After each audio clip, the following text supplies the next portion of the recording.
Welcome to the SEAT77 SPORTS DESK.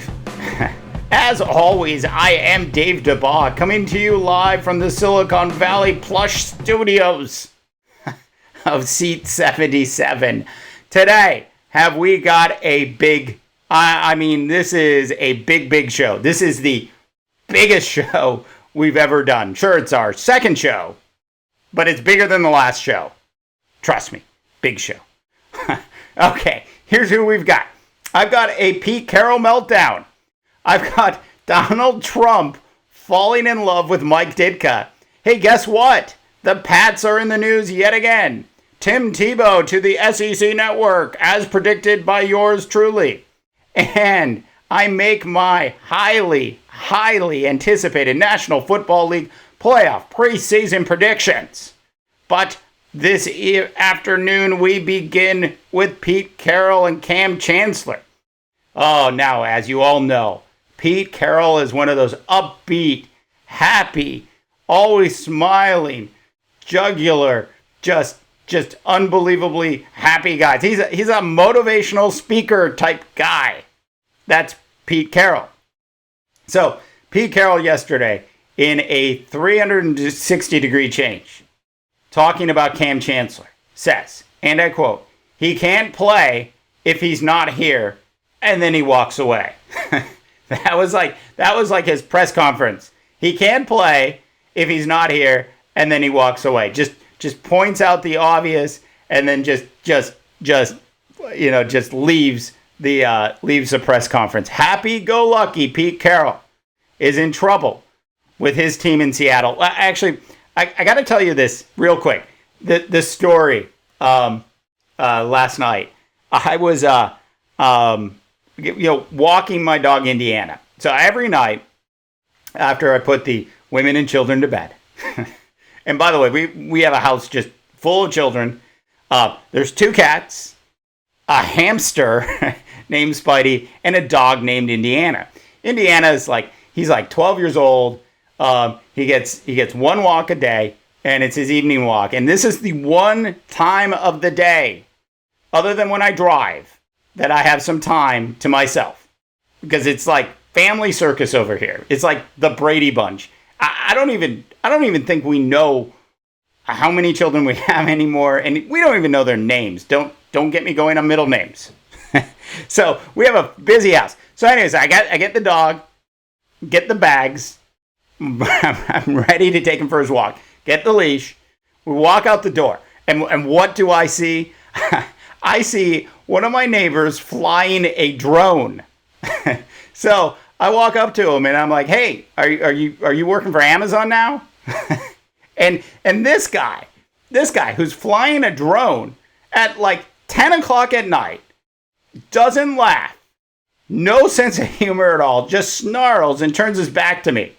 I got snubbed by a drone flying neighbor last night. I want to know, has that happened to anybody else out there? Send us an email at info@seat77.com. I want to hear from you, North America. I'm looking at this thing, right? It's a drone, and it's got these really cool lights, and it's a pretty, decent sized drone. But I'm like, one of my sons has a helicopter. What's the difference? Somebody's got to tell me, what is the difference between the helicopter and the drone? Anyways, so back to Carroll. So good old Pete Carroll and Cam Chancellor are in this big fight. The Seattle Seahawks really don't have any money left. They poured it all into Revival Waterman, Mr. Russell Wilson. And so they just simply don't have enough to give to everybody. And it's a little unfortunate because Cam Chancellor is the J.J. Watt of that position. And I hope for Cam and the Seattle Seahawks that they find a way to bring this guy back. Because without Cam on this team, I'm telling you, Seattle's going to struggle. They are going to struggle. So they got to find a way. They got to find some money somewhere. Maybe they do it in some sort of Nike endorsement, under the table deal, but they got to find Cam some money. All right. Elsewhere around the world of sports, the Donald, who is in the news every hour of the day, has a legitimate chance at becoming the Republican nominee for president of these here United States. The question is, who would be his running mate? Who's on his short list? Is he going to bring back Sarah Palin? I mean, she lives right across the street from Russia. So, is it going to be somebody we haven't heard of? Somebody new? Or could it be that Donald Trump is serious about vetting and bringing on Mike Ditka? Mike Ditka as his vice presidential nominee. I got to tell you, look, as you know, I am one of the biggest reality TV fans in North America. I have seen it all. And but what I haven't seen, and what I want to see more than anything, and this is why I'm pulling for Donald to win the Republican nomination, I want to see Mike Ditka in a vice presidential debate with a glass of scotch in his scotch glass and a stogie in a debate. I mean, that's just that right there, reality TV at its finest. Now, if you haven't heard, and I'm sure since we started the biggest show broadcast, the big show here, this is a big broadcast, biggest show we've ever done. I'm sure since we've started this show, something else has happened to the New England Patriots. But at the start of the broadcast, the latest thing to happen to the Patriots was their two former employees who were suspended by the National Football League for Deflategate wanted to be reinstated by the Patriots in the National Football League. Now, for those of you that have had a chance to spend some time in Boston, it really is a great city. It's old. It's new. There's all sorts of cool things to do there. And it really is a blue-collar town. I mean, it is like the color of my hat, that is the color of that town. Yeah, sure, they're the Red Sox, but they might as well be the Blue Sox. I'm telling you, this is a blue-collar town.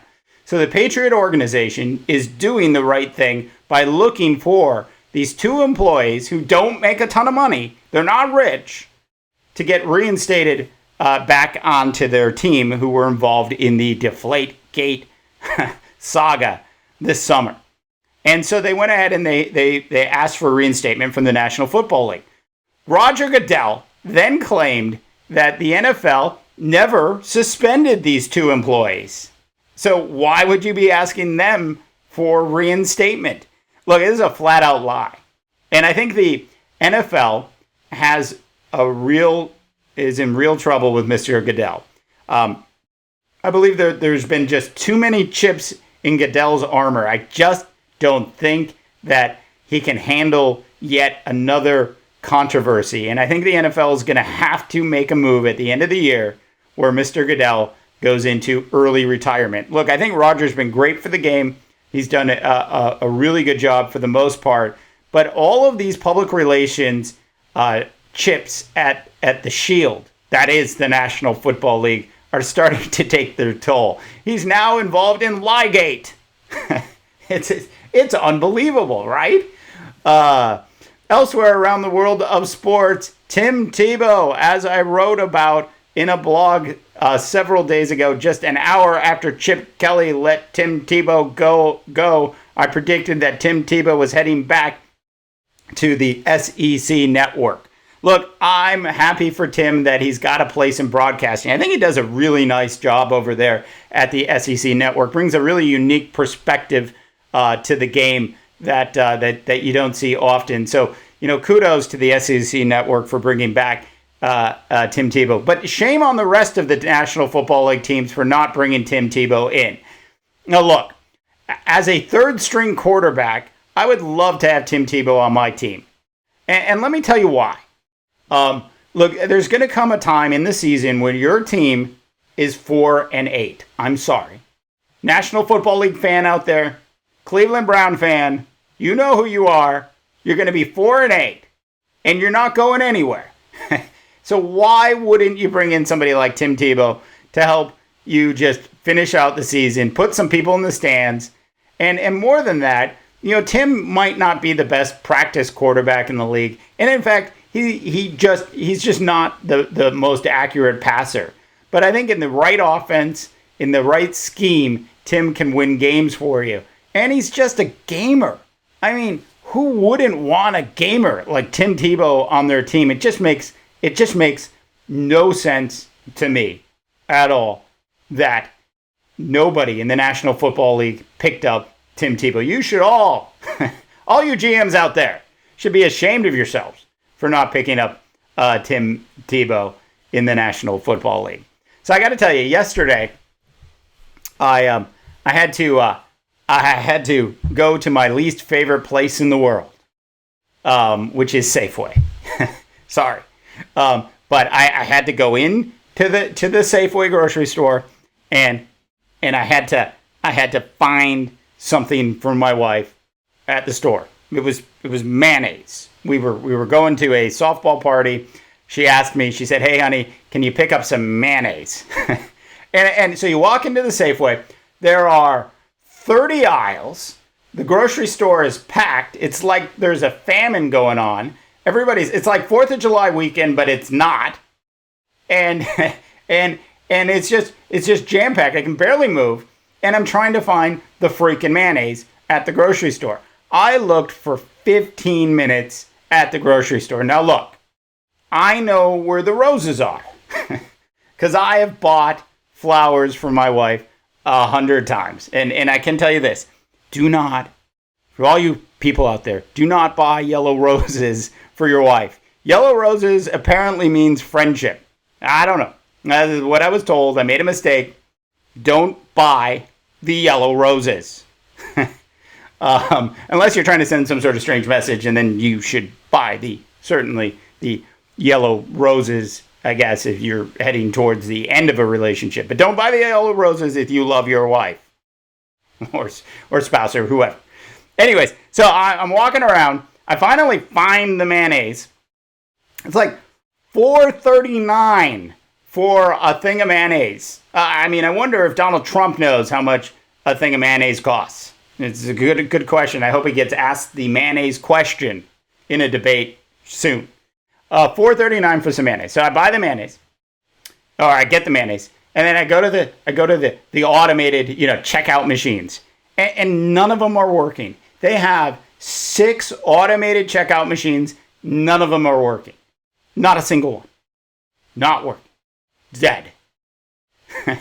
Like Tim Tebow's career. Just dead. It's just nothing. I get nothing.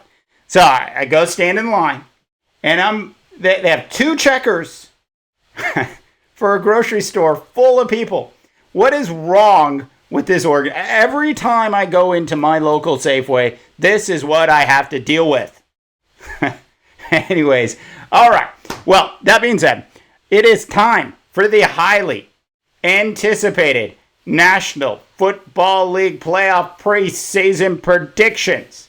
Now, as you know, at least 4 teams make the playoffs that didn't make the playoffs the previous year. Now, this has happened since 1990. So, 4 teams that weren't in the playoffs the year before are going to make the playoffs this year. Statistically, those are the analytics behind the National Football League. Now, I'm going to give you 5 teams that I believe are going to make the playoffs this year. And, of course, there's going to be a sentimental pick in there, a homer pick. So you probably already know who that is. That being said, I'm going to start with the Kansas City Chiefs. They are playing in the AFC West, as you know. And they are led by the just incredibly boring, paint drying on a wall, Alex Smith at quarterback. The good news is they have Jeremy Maclin, some young running backs, and a fantastic offensive line that resembles the Dallas Cowboys offensive line. And I believe that Kansas City is going to have a revival year. I'm just wondering if Russell Wilson has sold revival water to the Kansas City Chiefs, because they are looking good. I'm predicting the Chiefs will find a way to actually win the AFC West this year. Peyton Manning and Papa John's are going to have a down year, though I have to admit I did have to pick up Peyton Manning as my first string fantasy football quarterback out of just sheer desperation. Elsewhere around the AFC, I am picking the Rex Ryan-led Buffalo Bills. Look, I have no idea who their starting quarterback is. I just know it's not EJ Manuel, and that's enough for me. No EJ Manuel equals playoffs for the Buffalo Bills. Great move by the Buffalo Bills organization to bring in Rex Ryan. I think this is a very, very pivotal year for them. If Rex can bring the team and get them into the playoffs, it will make the offseason next year that much better when it comes to free agency. And so look for the Buffalo Bills and stealing a line from Berman to circle the wagon, which they haven't done for a very long time. The Buffalo Bills will circle the wagon this year and find a way into the highly competitive AFC playoffs. Elsewhere around the AFC, you have to give it to Bill O'Brien. He swears a lot. He's down to earth. He's got J.J. Watt. He's got Clowney. He's got a heck of a defense. He's got some nice weapons at offense. Brian Hoyer. Yeah, not as boring as Alex Smith. That would be my rap song if I had one. Brian Hoyer will find a way. He'll play at least half of the games, which is basically 7 more than Sam Bradford will play in Philadelphia. And he'll find a way to make sure that they're in playoff contention. It's really more of a sentimental pick. I mean, Hard Knocks was fantastic. Love the Texans. Hope to see them in the playoffs, if anything, as a sentimental pick based on what they did in Hard Knocks. And lastly, I take you to the National Football League Conference. We go to the North, where my Minnesota Vikings, and I'll even pull out the football, the Minnesota Vikings are going to find a way to make it into the playoffs this year. Now, I have to tell you, Teddy Bridgewater, I love Teddy Bridgewater. The only thing about Teddy is at times he looks like he's kind of like falling asleep out there. So like if you ask me, if my wife says to me, she says, "Hey, honey, will you vacuum the house?" Okay, sure, happy to. Put some headsets on, and you turn the vacuum on, and you start vacuuming, and then sometimes I kind of nod off and I kind of fall asleep. That's like Teddy Bridgewater during the game. Sometimes Teddy kind of looks like he's falling asleep. So if we can get past the falling asleep syndromes in Minnesota, I think they'll be in good shape. Obviously, AP looks really strong. If he can stay healthy, that will be great. Vikings defense is looking really good. So look for a vastly improved team there. Also, the Detroit Lions will be a major disappointment this year. The real Matthew Stafford will finally show up. More interceptions than touchdowns, Detroit Lion fan. Anyways, the last playoff team that I see making it goes to the Nutty Professor, Chip Kelly. Look, if Chip Kelly could have 2 offensive linemen, he would do it. And in fact, I think if you look closely, he's going to find a way to make that happen at some point during the season. No idea who the wide receivers are. We obviously have an idea of DeMarco Murray in the backfield and some of the other running backs.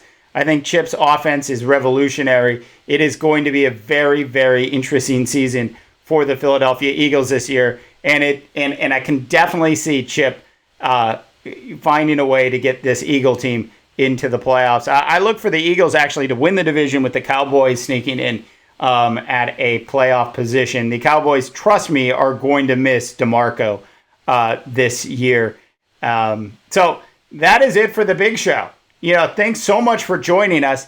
This is the second broadcast. Send us an email. We want to hear from you, North America. info@SEAT77.com. SEAT77 is a revolutionary sports app that should be available in the App Store and Play Store within the next week. We look forward to your feedback and hopefully long support of the SEAT77 broadcast team as well. Once again, Mike Ditka, vice presidential nominee. I'm telling you, great reality television. Hope it happens. For the SEAT77 Sports Desk, producer Buck wants me to finish this up. For the SEAT77 Sports Desk, I am always Dave Dabbah, reminding you that all news is real. Some of it is fake. And good luck, North America.